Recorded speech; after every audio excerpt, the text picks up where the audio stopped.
जैसे the great खली के सामने राजपाल यादव लगते हैं। बाकी का अंतर तो आप समझ ही सकते हैं कि ये कितने खतरनाक होंगे।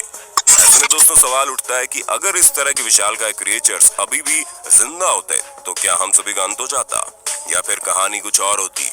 अब अगर आपको इस बात की तह तक जाना है तो इस वीडियो को अंत तक जरूर देखिएगा, क्योंकि वाकई में अंत में आप हैरान रह जाएंगे।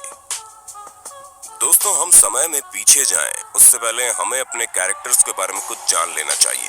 चलिए शुरुआत करते हैं टाइटेनोबोआ से, जहां ये सांप आज से 58 मिलियन साल पहले इस दुनिया में रहा करता था और वैज्ञानिकों के अनुसार 10 मिलियन सालों तक ये हमारे प्लेनेट का सबसे लार्जेस्ट प्रेडेटर था, जहां इसकी लंबाई 13 मीटर और वजन 1 टन से भी ज्यादा हुआ करता था।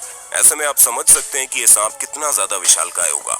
और अगर आपको अभी भी समझ में नहीं आया तो हम आपको बता दें कि जब आप 2 जिराफ को लिटाकर इनकी लंबाई नापेंगे ना, तो भी इस विशालकाय सांप की लेंथ उससे ज्यादा ही होगी। ऐसे में कहा जा सकता है कि इस समय सबसे लार्जेस्ट स्नेक इस एंशिएंट रेप्टाइल टाइटेनोबोआ से आधे साइज का होगा, जहां ये सांप बड़ी आसानी से एक बड़ा सा हिप्पोपोटामस निगल सकता है। वैसे तो पहले के समय में हिप्पोपोटामस हुआ नहीं करते थे, वरना तो उनकी आधी जनसंख्या ये सांप ही कम कर देते।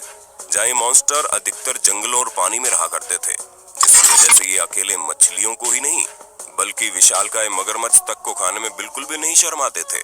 ऐसे में दोस्तों विशालकाय सांप अधिकतर अपने शिकार को पहले पूरी तरह से जकड़ लेते थे और फिर अपने शिकार को जकड़ने के बाद उन्हें निगल जाते थे। अब आप इन सब चीजों से समझ गए होंगे कि टाइटेनोबोआ कितना खतरनाक सांप था। पर दोस्तों अगर हम क्रोनोसोरस की बात करें तो भले ही इनका साइज ज्यादा नहीं हो, लेकिन उसका ये मतलब नहीं है कि ये टाइटेनोबोआ से कम खतरनाक है। जहाँ इनके खुले हुए मुंह को देखकर आप समझ सकते हैं कि इनके मुंह में मौजूद इतनी भारी संख्या में खतरनाक दांत किसी को भी जिंदा नहीं छोड़ते होंगे। वैसे अगर इनके साइज की बात करें तो इनका साइज ऑर्का से काफी हद तक मिलता है,